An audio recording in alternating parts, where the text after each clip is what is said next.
And here's the link to tonight. We're on display are the recent gifts from Werner Adam, which include a portrait by Peter McIntyre, of whom I'm sure we're going to hear more shortly. Take Pukinga Whakaata is your space. The walls are for sharing the many stories of portraiture in Aotearoa, New Zealand. The building, the floor, are for the gatherings of many kinds, whether it's just to check what's on the walls or to use the space hired for a function, or even to practice your drawing skills on a visiting sitter. Last Saturday, right here, I watched a group of very keen artists, ranging from school age to retirees, capturing in pen, in watercolour and in pencil, the features of our visiting guest sitter, Annabelle Young. Now, Annabelle was going to be here tonight. I don't know if she is, but I did want to acknowledge her. In the meantime, may I acknowledge 3 councillors from the Wellington City Council. That's wonderful, and I acknowledge in general the support of the council for our work. Thank you very much, all 3 of you, for being with us this evening. We do take very seriously our responsibility to provide an environment for all generations to be able to benefit from the stories being told here. And if you'd like to know more about the Saturday sittings, please look at the website. This gallery exists and flourishes with its exhibitions, its activities for the young and the less young, and its lectures by artists, curators and others, thanks to your generous support. It would be remiss of me not to offer the gentle reminder that less than 5% of our core funding comes from government. And with all due respect, Alan, it doesn't need an economist to draw the obvious conclusion that this leaves 95% to come from the support of individuals like you and from institutional donors. Without this, we couldn't run the lights. We have turned these ones off so you can see. But to run the lights and the heating and to pay our small but very dedicated staff. Nor would we be able to meet our national objectives by touring exhibitions to other main centres. So a huge thanks to you all for what you have done to date. Now, as to what you could do in the future, I should offer the thought of considering a bequest to the gallery. It would be one way of helping to make sure to help secure the future. And what's more, you would get a picture of the Dick Frizzell, which is in our collection and currently on the wall of the Minister of Culture, if I recall correctly, in his office. So do think about a bequest, and if you'd like more information, if you'd like to take a brochure with you, please talk to Janine or take a brochure from the front desk. Now tonight will be the 6th Ovenden lecture. Some of you will have attended many, if not all of the others. After years of involvement in all facets of the gallery's activities, Keith Ovenden stood down as chair of the Portrait Gallery Trust in 2019.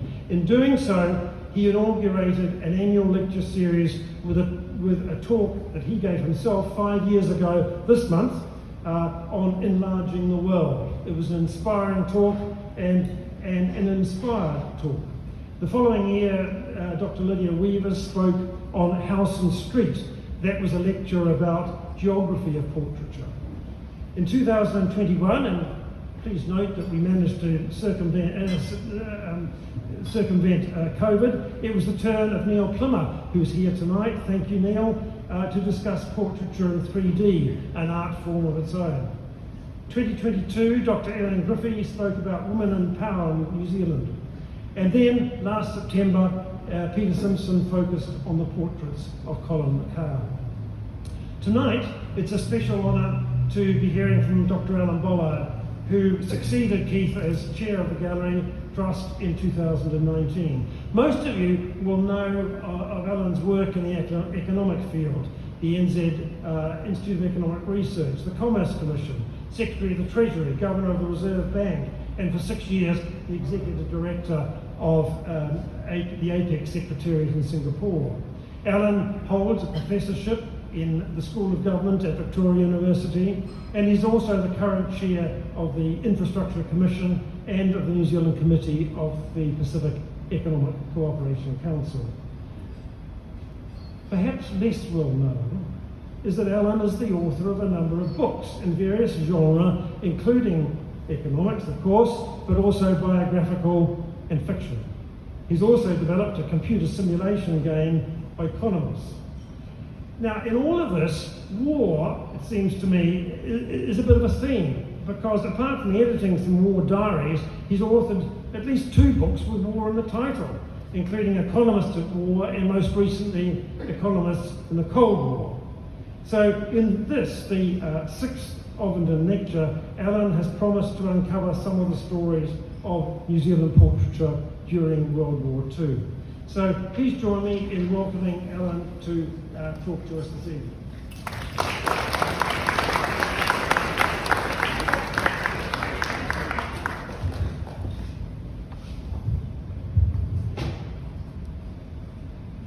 No mai haere mai. Welcome everybody. Thank you for coming out on such a poor evening. Trigger warning.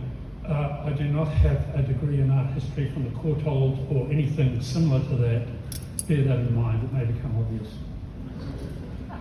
But I am very interested in talking to you about New Zealand portrait artists at war, and I hope that you'll find this quite an interesting subject as we go on, because war portraiture has been an important part of fighting history and leadership cultures across a whole range of different countries and times. Cultures of Western art, traditional Maori carvings of ancestor warriors, portraits really, as opposed to just general war art, marking individuals and their achievements and their bravery and events, particularly victories. It's also a way of writing propaganda to make sure that we write the history, not the other side writing the history, and we set memories even when some of those are quite inaccurate ones. You'll be aware of the general picture of soldiers in uniform sitting to be painted, but actually the tradition, if one goes back a few more centuries, is not that. Officers did not wear uniforms.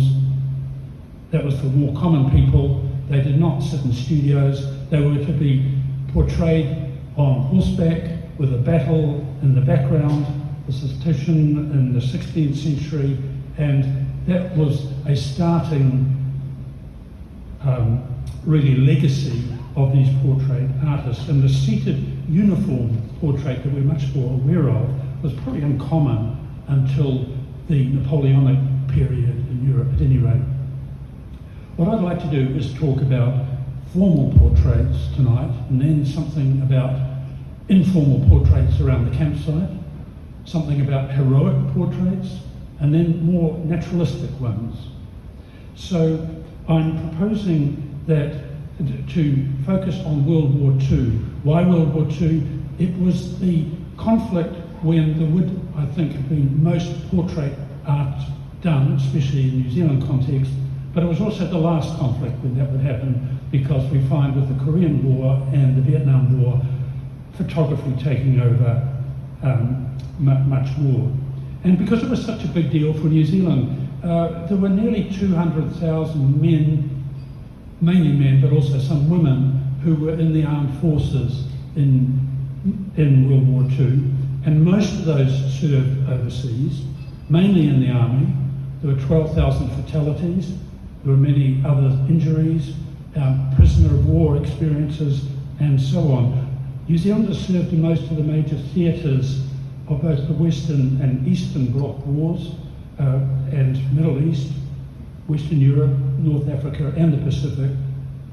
And we had one of the biggest commitments as measured by the size of the population of any of the belligerents in World War II. Almost everybody was involved in some way. am covering war front portraiture. I'm not talking about, at the same time, home front portraiture, where you will find many war artists, and including female artists, of course, and many of them anti-war in their approach. I'm thinking about Lois White, Rita Angus, and some others. They're not part of this talk. Also, not talking about sculpture, not talking about memorials, not talking about Maori carvings, just to put it in context. So let's talk about formal portraiture. And I want to talk about official war artists, at least initially.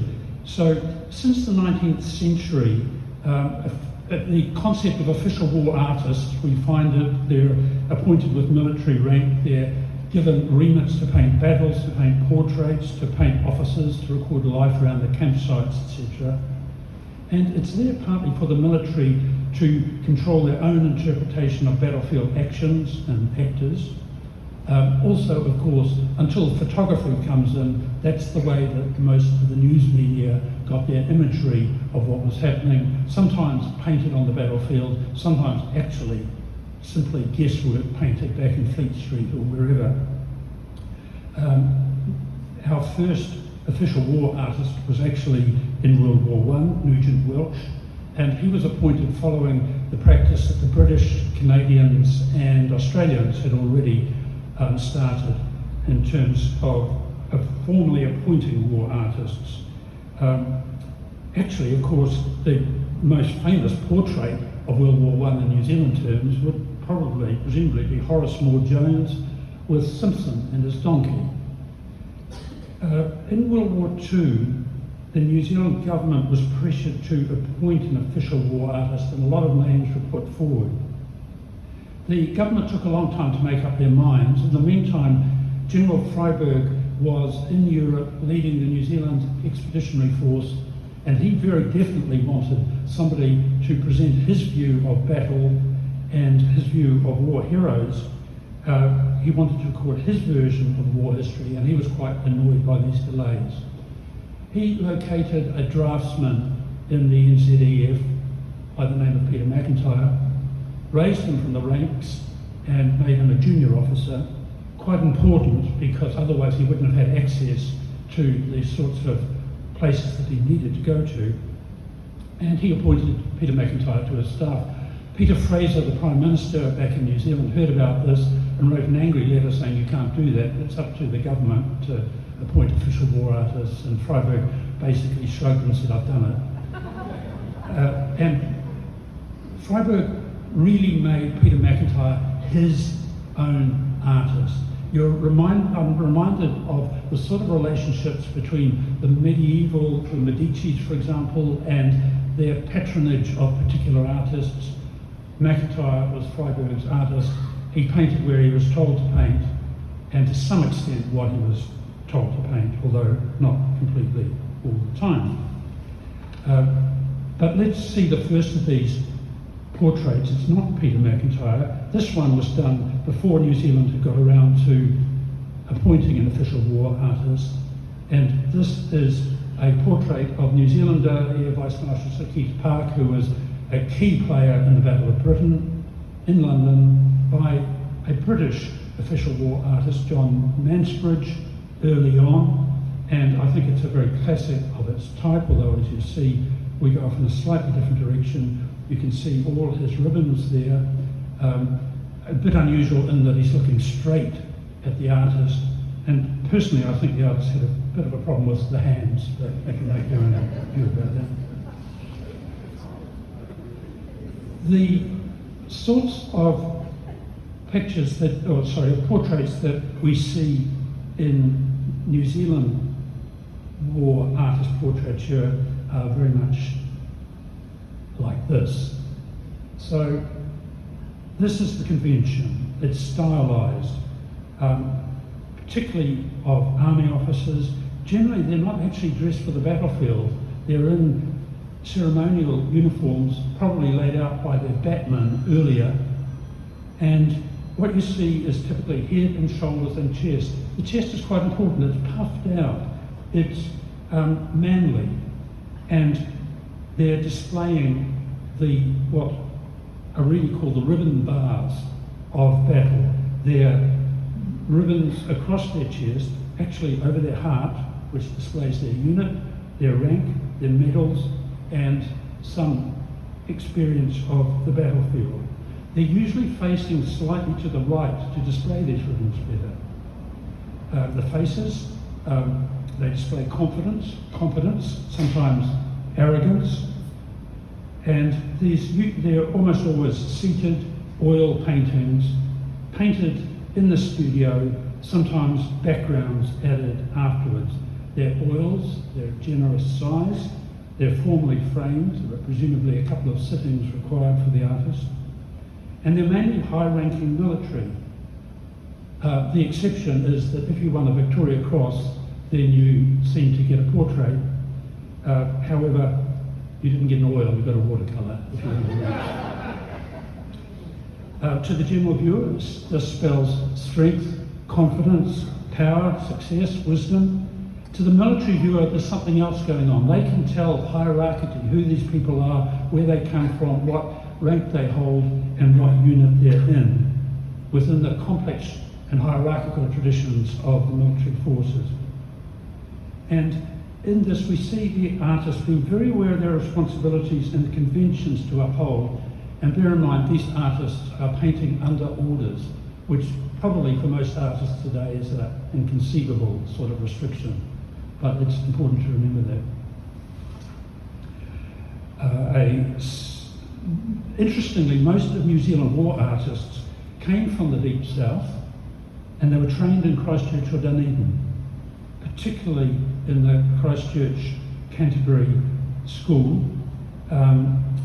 Some of them have been commercial artists. Here's the second official war artist, Alan Barnes-Graham. Now he's done a pilot's portrait. This time it's in pastel, which is a bit different.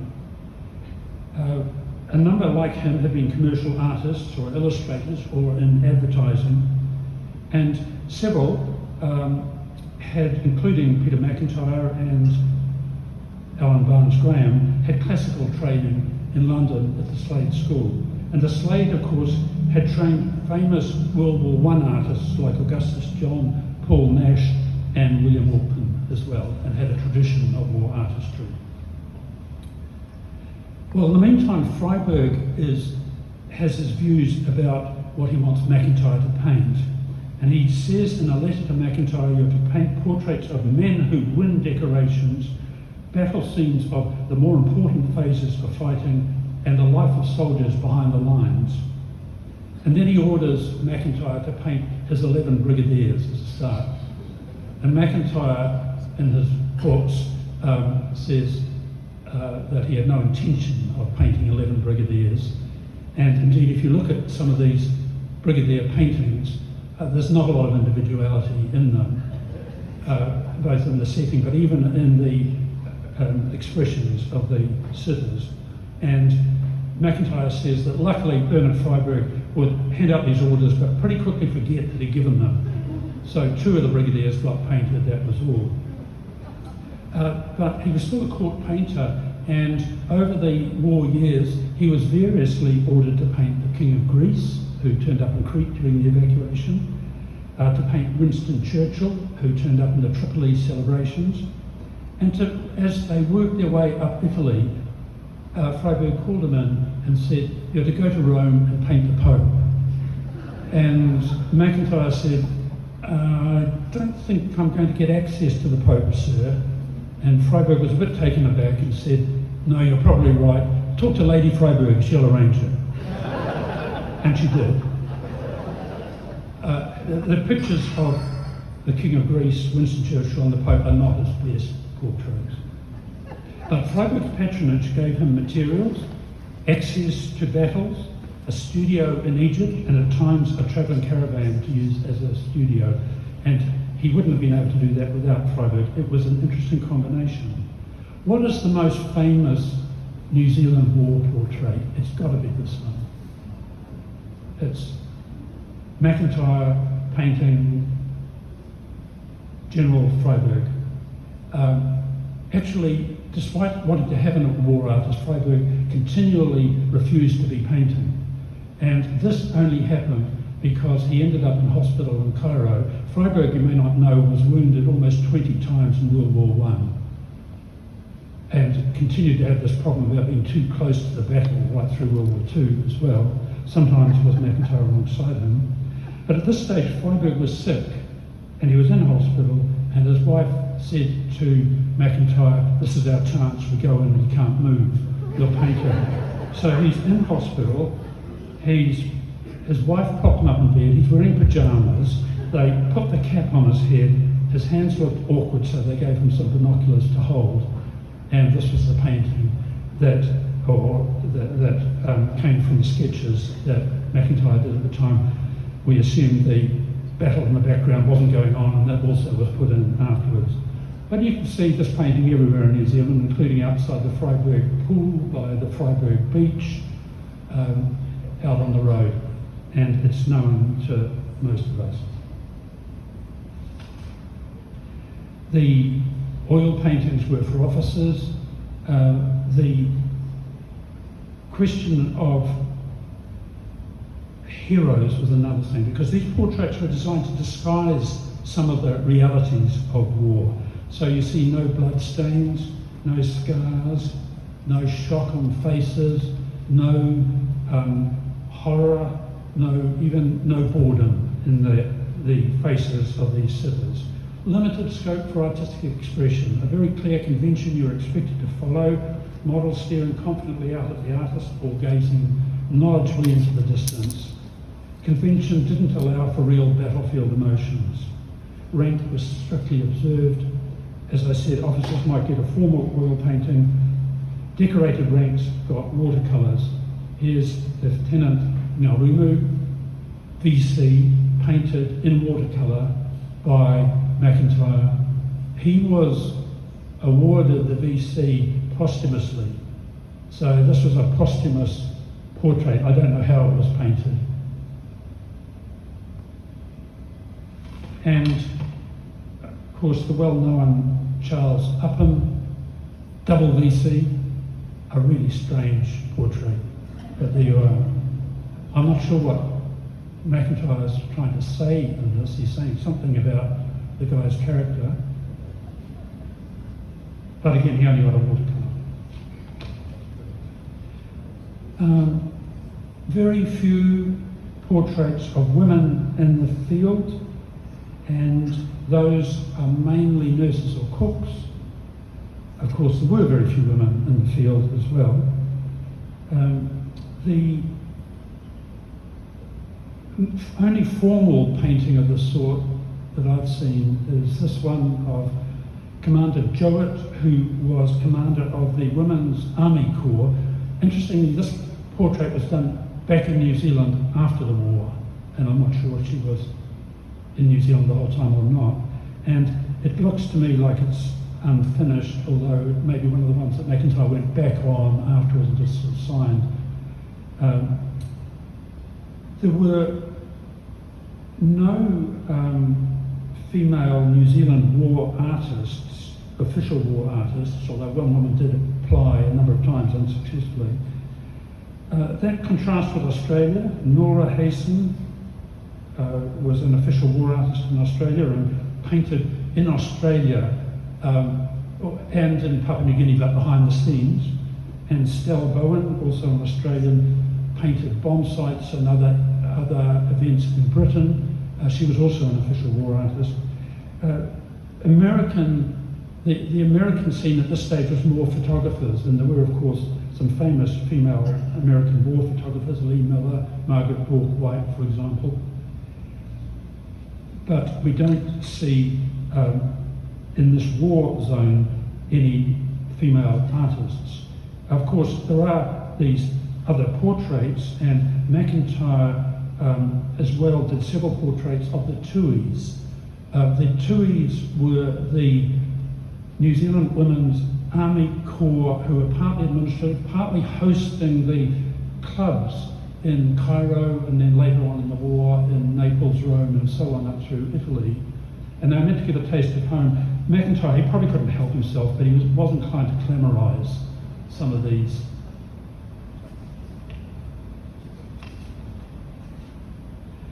Well, so much for the formal portraits. Let's talk about informal sketches, which of course are far more numerous and done by many more people. In the 1930s, many New Zealanders had basic art training or sketching skills, and when they went away they'd use sketchbooks or watercolour kits to record events before camera ownership became universal. And of course, quite a number of enlisted soldiers anyway had more formal backgrounds, such as illustrators for magazines or advertising. Russell Clark became the third official war artist. He was an illustrator in Dunedin for John McIndoe books. And these are figures at camp, a charcoal pencil sketch on the left, pencil wash on the right, that he did around the camp, and he did quite a number of these. Of course, some of these unofficial war artists also were seeking army roles to use their art skills. They wanted to do that for personal interest. Sometimes it was to improve their boring or dangerous jobs as common soldiers. Sometimes it was to earn money from other troops. And their subjects were generally the life in the camps, and their subjects were the other men in their units, especially during the boring, long, quiet lulls in activity, of which there's a lot in wartime. So here we see the sort of thing that they were doing. On the left, a McIntyre pencil sketch. In the middle, a Russell Clark watercolour. On the right, a John Pine Snadden crayon. And these are common soldiers, roughly dressed, unposed, often sedentary, because that's the easiest way to sketch when people are sitting down and not moving. Groups playing cards or drinking were favourite subjects, but not all enjoyable life. It also portrayed soldiers washing clothes, cleaning toilets, peeling potatoes, boiling billies, on guard duties, all the things that used to happen around war camp life. And personal cameras were not generally owned, and anyway they were not allowed on the front line for soldiers. But mothers and lovers at home wanted pictures of their sons and boyfriends, and so there was quite a lot done and quite a market around the campsites as well. This is Russell Clark again, it's a watercolour. He's painting on cardboard here, it all depended on what you get hold of. If you look closely, you'll see he's done it pretty quickly. I think he's got one face for all three soldiers. But you get the picture of some action and what was going on. Of course, off-duty troops also did use local photographers in popular spots. How many of you have got family photo albums with a picture of a soldier on a camel in front of a pyramid? Or they would go to photographic studios which had scenic backdrops, and by grainy black and white shots, they had to be small enough to fit into an army envelope to send home to the family. And alternatively, on the front line, many soldiers wanted quick portrait sketches from mates who could draw, and they'd pay for it. And a speedy sketch, you could earn a decent amount of pocket money that way, or a supply of cigarettes. Peter McIntyre said he always paid his bar bills from doing sketches for others in the unit. How did they do these sketches in the middle of war battlefields and so on? Most of them are simply pencil sketches, pencil drawings and sketch pads, notebooks, or just small quarto ones. There's a lot of these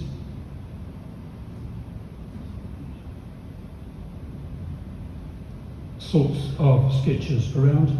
Peter Moriarty on the left, drawing a sister in a ward who was said to be efficient but very unpopular.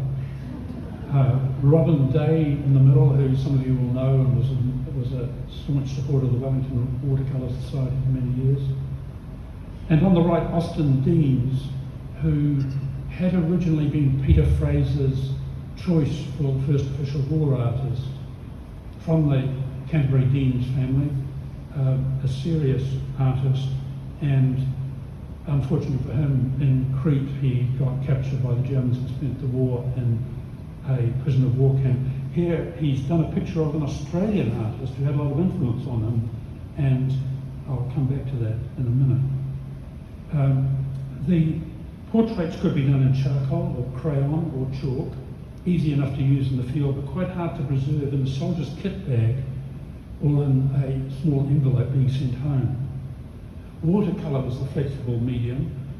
You only needed a limited palette of colour blocks or tubes in small folding metal case, light and portable. You only needed a few brushes and your water canteen to really make that work. There was no question of oils in the field, that simply wasn't possible. Soldiers liked colour, although colour cost more, but quite often the artist would use watercolour to colour up sketches afterwards, or use pen and ink for more architectural sorts of sketches. Odd bits of cardboard from packaging were hoarded for use as supports or ready to paint over. We come across some slightly odd ones. This is Alan Barnes-Graham, the second official war artist, it's a crayon. But I don't know if it's just me, but I see a certain sexual tension in these male camps. This guy in his shorts, legs apart, hands between his legs, holding a half-cocked pistol. You can draw your own conclusions about whether or not that was taking the piss, so to speak, or not.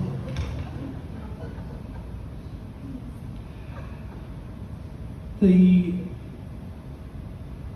unofficial artists, those who weren't official artists but did show some skills, were often in demand for surveying work, for drafting, for cartography work in intelligence units.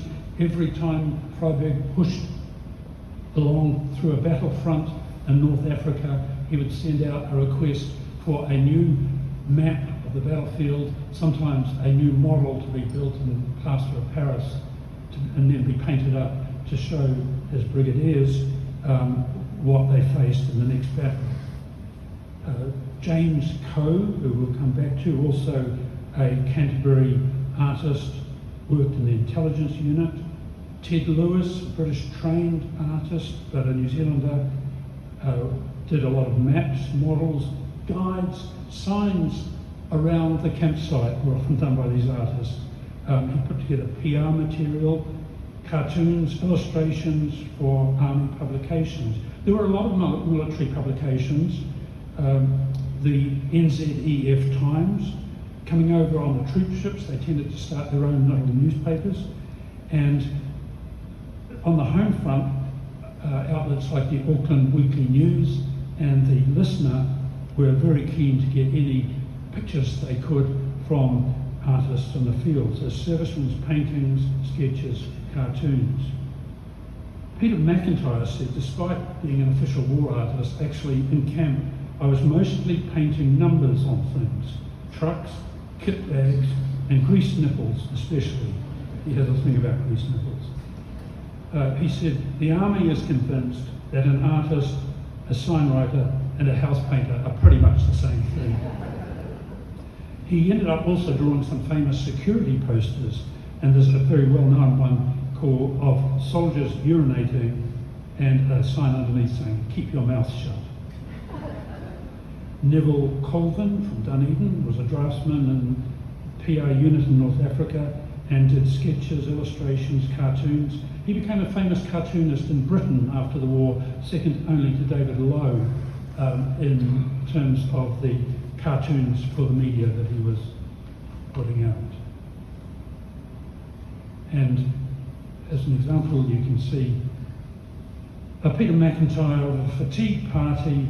They're peeling potatoes, or some of them are peeling potatoes, and others are skiving off or looking bored and avoiding it. Other pictures of camp life, a Barnes-Graham crayon on the top, on the left a Russell Clark watercolour ink, on the right a Russell Clark charcoal wash. And we need to remember that these were not paintings or drawings done under optimal conditions. Life for soldier artists was very tough. They were living under canvas or made do structures. They suffered extremes of temperature. They had to store their art gear and worked in an army kit bag. They complained about paintings deteriorating in caves in Crete, fingers freezing in the Italian winters, mould over paintings in wet Europe, flies and dust and storms in North Africa, sand and heat in the Middle East, glare coming off the Mediterranean, and particularly in the Western Pacific, in the Japanese theatre, rain and extreme humidity making watercolour very difficult to control. As well, it was always hard to get supplies, so paper might be pillaged from abandoned schools, cardboard supports from food supplies. You got whatever you could. And here's P.M. Hutchinson. Now this is an oil done not on the field, but he's done it on cardboard because that was all he could get, so packaging cardboard.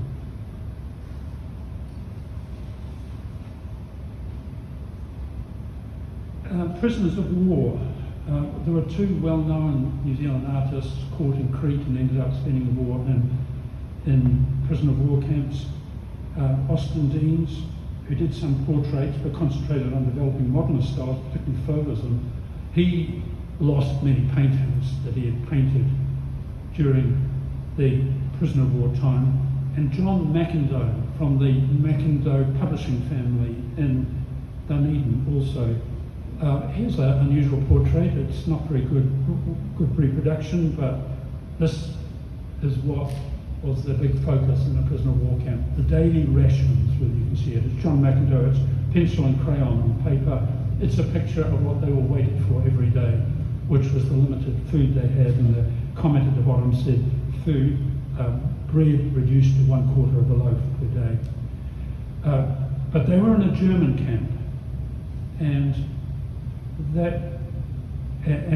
one of the McIndoe was an officer, so he didn't have to work under the Geneva Convention. Deans wasn't. He did initially have to work, but he became sick and he was effectively invalided off that. And both of them ended up with quite a lot of freedom. Actually, they were allowed to wander outside these prisoner of war camps and paint the countryside. I don't have those paintings because they're not portraits. Most of them weren't actually portraits. But they did do that. They both, however, also had another role in prisoner of war camp, which was to forge documents.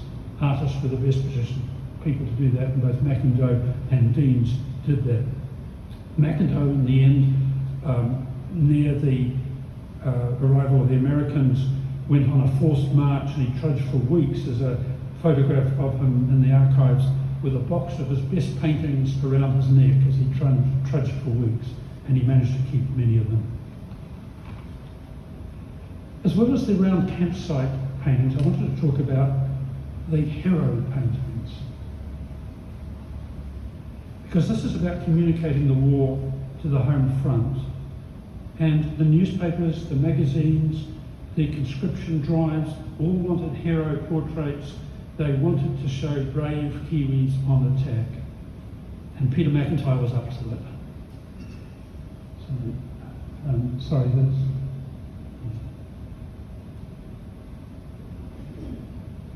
So this is a little later in the war in Casino.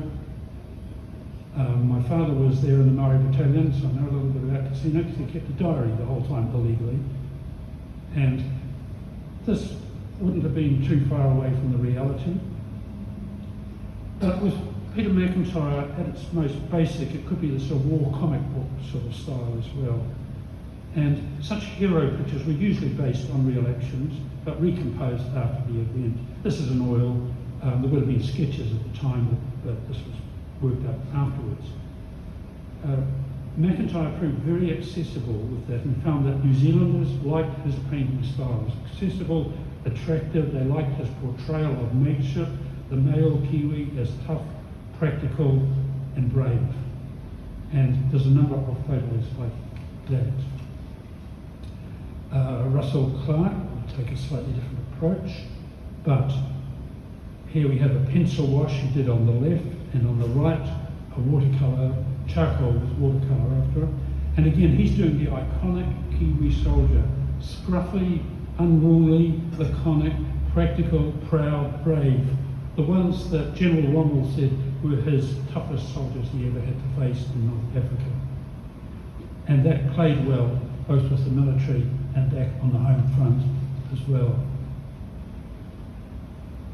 Peter McIntyre, who could paint forearms like no one could paint them, and showing the muscle and the focus and the can-do and the practicality of the New Zealand soldier, building railway to Tobruk.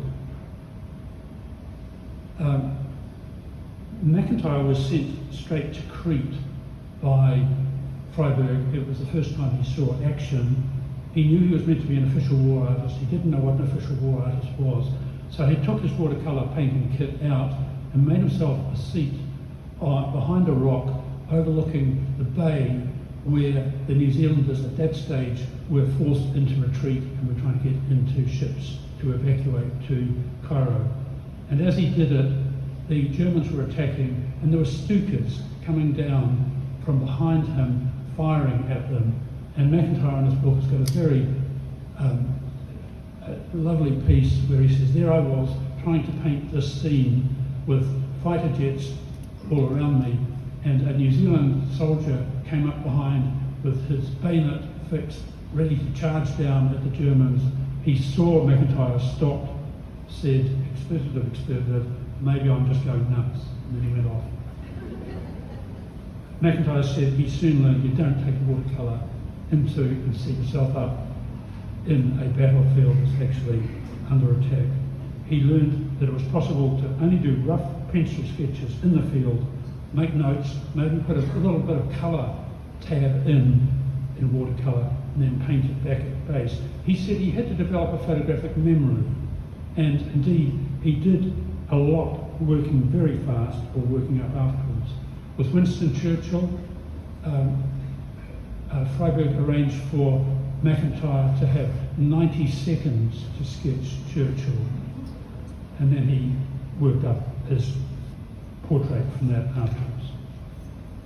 But he was good, and this sort of picture just covers the Kiwi mateship sort of story. It's charcoal and pencil. It's a very simple sketch. There's a little bit of background, there's not a lot else there, but you get so much that's evocative out of that, and the New Zealand public liked it very much. There was a question about what you could paint and what you couldn't paint, and about censorship, which was very active during the war. And officers were always on the lookout to confiscate any images that looked like they might have value to the enemy, even down to these insignia on uniforms. So censors in principle checked all the images that were being sent back, and certainly images for publication. Russell Clark was told at one stage, to his disgust I think, to add some rows of fictitious palm trees to an airfield scene to disguise its location from the enemy. So the censors didn't hold back in terms of adding to these images. But a lot of this was self-censorship, and these artists seemed to know, and I think they actually believed in as well what they would paint and what they wouldn't paint. There was sort of an unwritten understanding you could paint dead enemy troops, but not dead or wounded Kiwis, although that prohibition loosened later, as you can see. As you can see from McIntyre's Wounded in Casino. And these artists understood their propaganda well, and they really believed in it, and generally thought it was wrong to portray New Zealanders suffering. McIntyre went further and said his personal ethics were that he would not paint drunk, off-duty New Zealand soldiers, and he declined an offer to paint the queues of New Zealand soldiers outside the brothels in Cairo. But he was right on for these comic book, war comic style stuff. This is the sort of stuff that some amongst you will remember from your youth, in the sort of where you learnt your wartime German Scheiss Achtung, Englander or Kiwi or whatever was in those war comics at that stage. But when it came to enemy, you could paint such things. Russell Clark painting Japanese prisoners in Guadalcanal, after Guadalcanal, they're starving, and he could paint that and portray it as he does in this watercolour. And this gets us into the last section, which is more realistic war portraiture. Because these conventions gradually broke down, and artists went broader, they went into different styles, they interpreted their self-censorship much more loosely, and we get some quite interesting and quite different sorts of pictures as a result. This is Russell Clark, again in the Solomon Islands campaign, and one of the things that really comes through from the artist is it's raining a lot of the time. And so in these classes of portraits, they're much more naturalistic. The restraint of the officer portrait, the relaxed sort of camaraderie of the Kiwi soldier, the Kiwi battlefield will disappear. There's often no sitter. The artist can't control the subject. And sometimes, of course, we have to remember the artists themselves were at risk in all of this. And you can see the tension coming through in some of these portraits.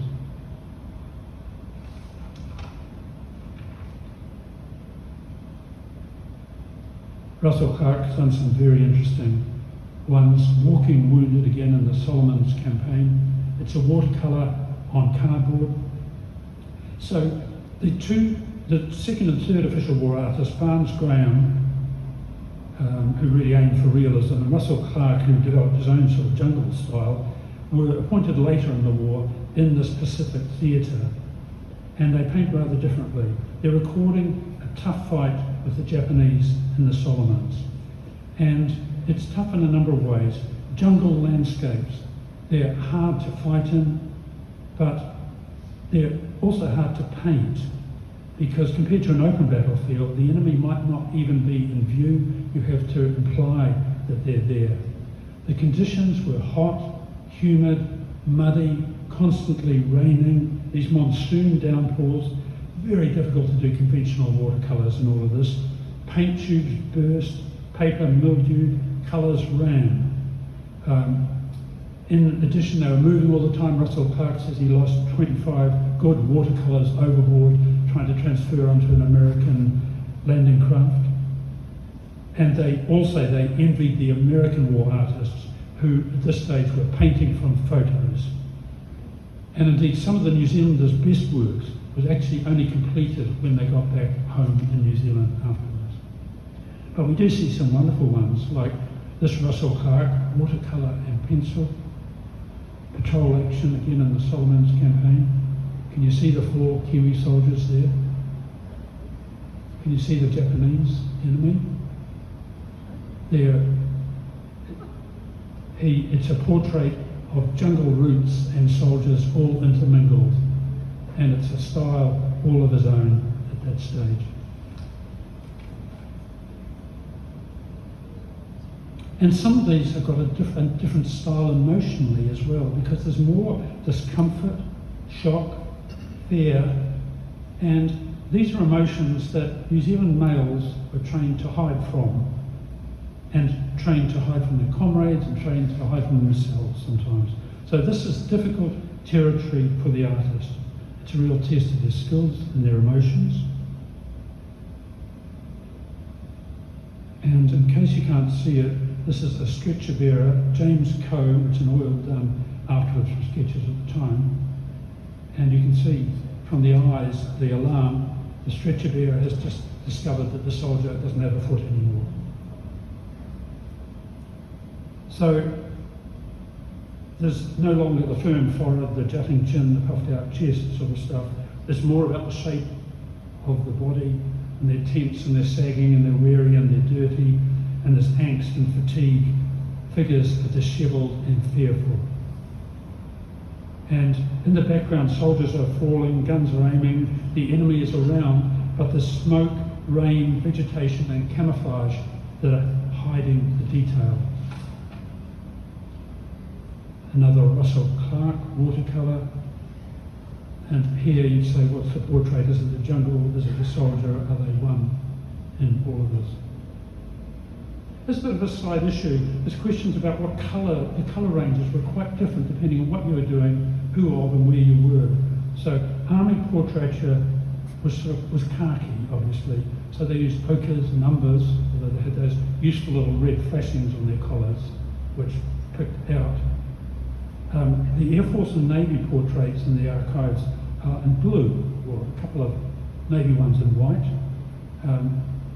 And then it made a big difference as to whether you were painting in Crete, Mediterranean blue colours, North Africa, light, sandy, washed out colours, or some bleached desert, Italian peninsula where they worked their way up during the winter of 44, and the peninsula was grey and muddy, or these Pacific War theatres, dark green colours of this humid jungle.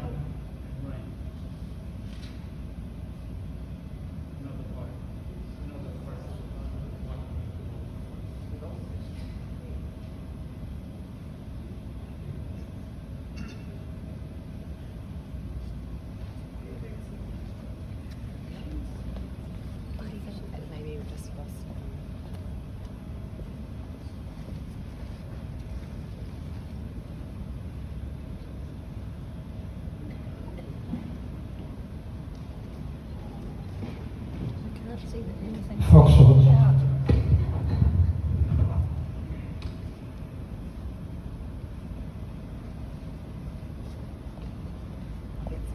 Again, the Solomons campaign.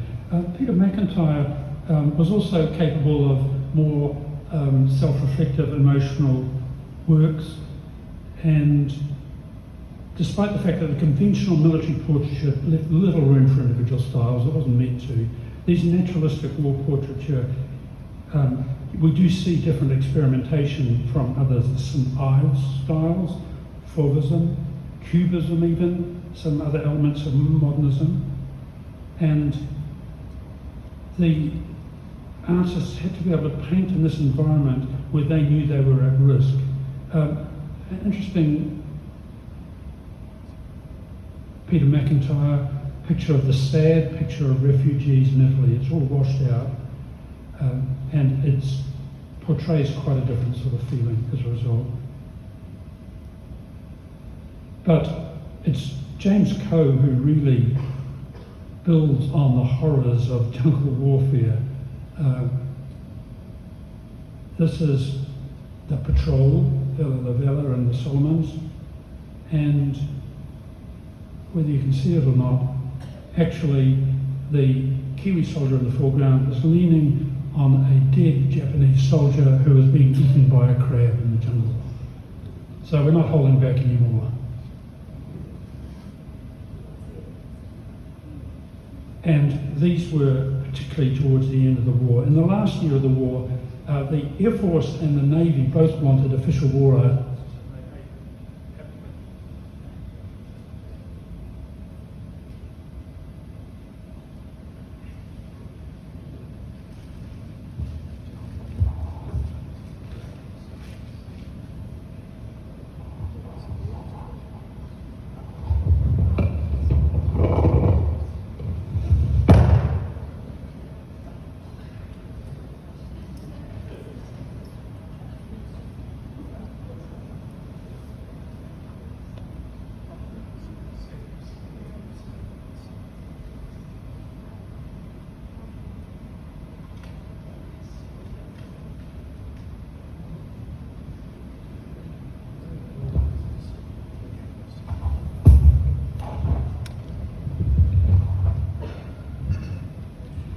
And the Army and the Navy, the Air Force and the Navy also made applications to the government to appoint official war artists. The government declined, rejected those applications. Nevertheless, a few amateur painters did paint scenes there, and decades later, Lewis Conley was actually appointed Air Force war artist after wartime years of actually filling the role informally. You have a picture by Peter McIntyre, which is an interesting style. It's an early one from Crete, forward dressing station. This was the famous time when 1,000 German paratroopers defeated 10,000 New Zealand soldiers in Crete. We don't talk about that one so much. Wartime was very hard for artists, but actually many of them found it very tough returning to peacetime New Zealand. And I think after their experiences, some of them probably were suffering some degree of a sort of PTSD type condition. A few of the artists made professional art careers on their return, but many of them had a lot of trouble readjusting to mundane jobs in commercial art or advertising or art tutoring. Peter McIntyre said, "I myself had great difficulty adjusting myself to peacetime painting after the hurly-burly of war." Sometimes they found their work was being criticised by local artists who didn't empathise with what they'd been through. Pacifists like Tosh Wollaston and Colin McCann especially were dismissive of McIntyre's war art, which they saw as militaristic. In my view, they really lacked the experience to know what those war artists had been through, the extremely tough times they'd had, the dangers they'd gone through, and how they'd managed to actually do these paintings in the field. Artists like Alan Barnes-Graham had to switch from brutal jungle warfare to teaching art to girls at Gisborne Girls High School. It's a big change. Of course, after that, there were exhibitions of these war art and war portraiture, but over the years we saw a declining interest outside the RSA halls. The Vietnam War in the 1970s, more radical attitudes to war imagery, questioning it, cynical, more anti-war, led to a view that these weren't worth looking at much, and at that stage, of course, New Zealand artists were focused on more modernist art. Now, we've moved on to another generation, and I think we probably see these as purely historic images. Archives New Zealand has digitised all but the first of the prints that you've seen here. They've done a brilliant job, and I'd like to thank them for it. It's very easily accessible. There's hundreds more on Archives New Zealand website, and they've set our expectations about what we should think of as war portraiture. There are many other examples around. The Waiuru Army Museum also has a big collection. There's many private collections as well. And over the years, there's been several very important exhibitions of New Zealand World War II art. So I'd like to end with one more painting, again by James Coe. He's drawn a preparatory sketch for a watercolour of a dead Japanese soldier with a butterfly landing on his rotting leg in the jungle. James Coe went on to be a Hutt Valley art teacher. You can just imagine what they had to go through in terms of the change they saw. And I think that leaves us gives us some impression about just what a job they all did. So I'd like to thank you all very much for coming tonight. I'd like to thank Ruby Spark, Denise Elmero, Janine Parkinson for help, and thank you, James, also for introducing me. Thanks very much.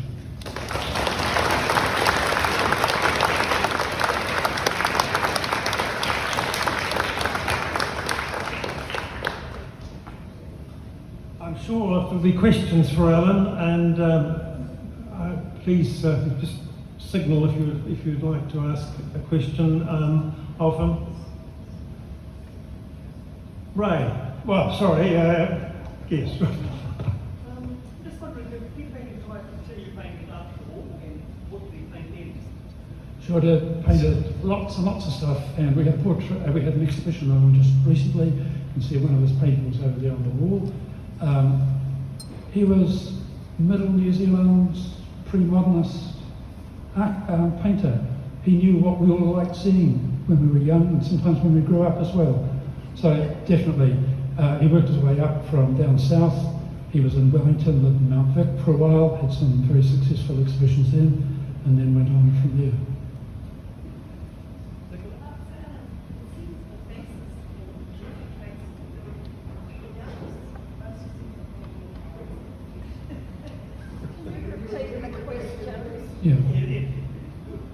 Yeah. Nicholas said a lot of this is about faces, but say that again about hands and feet.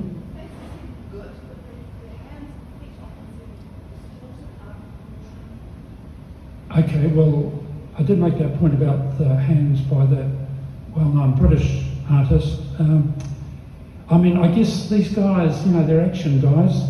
They're having to sit in a seat in a studio or somewhere. What do you do with your hands then? So there is a bit of a thing for New Zealand male and hands. So you wouldn't entirely blame the artist. Feet, I don't know so much. A lot of them were head and shoulders, Nicola. Christine. I was wondering if you know what the rationale was given by the government for not appointing more war artists. Well, there was clearly a bit of politicking going on about whose artists, you know, they would appoint, and clearly the government, or Peter Fraser wasn't happy with Peter McIntyre's appointment.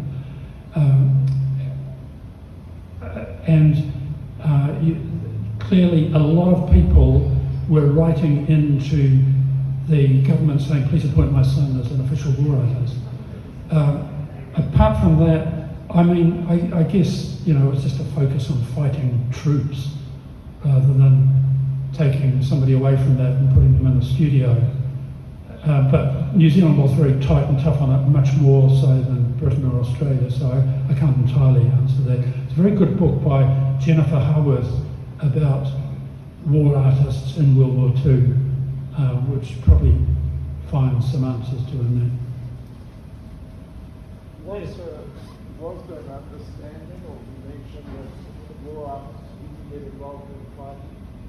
Oh, well, much of what you saw has been from unofficial war artists. They absolutely did. The official war artists, in principle, weren't meant to, but and McIntyre, I think, didn't have a rifle at the stage, but the other two did. So, if required, you were there, you would have to pick up your rifle and be part of it. And there's clearly a sort of a question how some of these artists got on with their fellow soldiers as well. Were they doing serious stuff or not? Also. Are there still official army artists like that, Galvey? Sorry, can't hear. Are there still official war artists like that, Galvey? Oh, okay. Don't know. Does anybody know if there's still official war artists?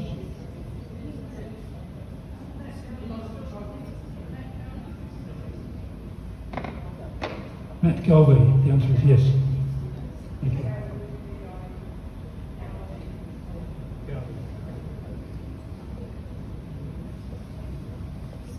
Well,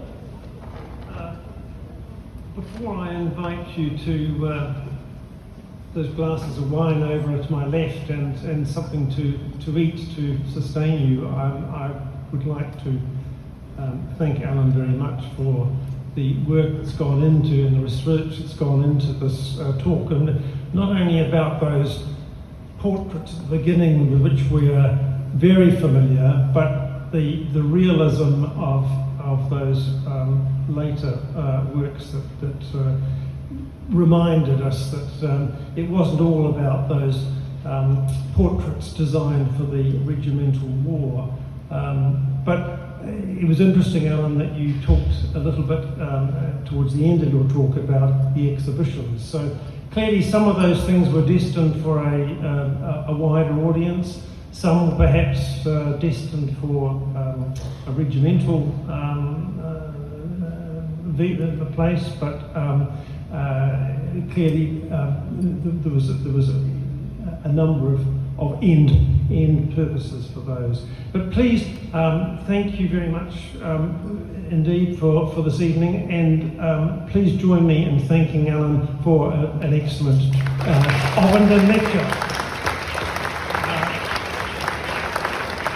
I'm sure Janine will have more news about the 7th lecture in due course, but in the meantime, please join us for a drink and something to eat. Thank you, Alan.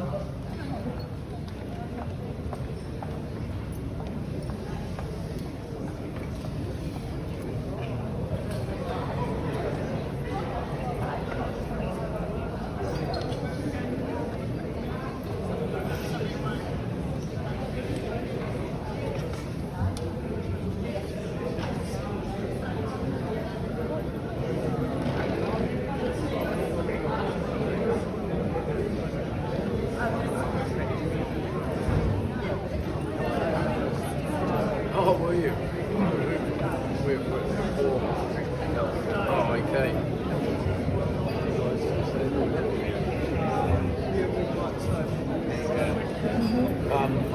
The health faculty. How's that faculty going? It started real well, by the way.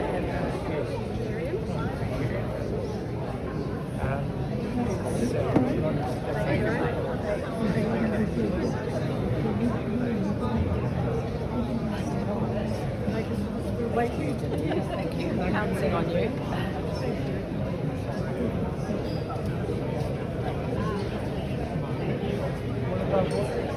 Yeah.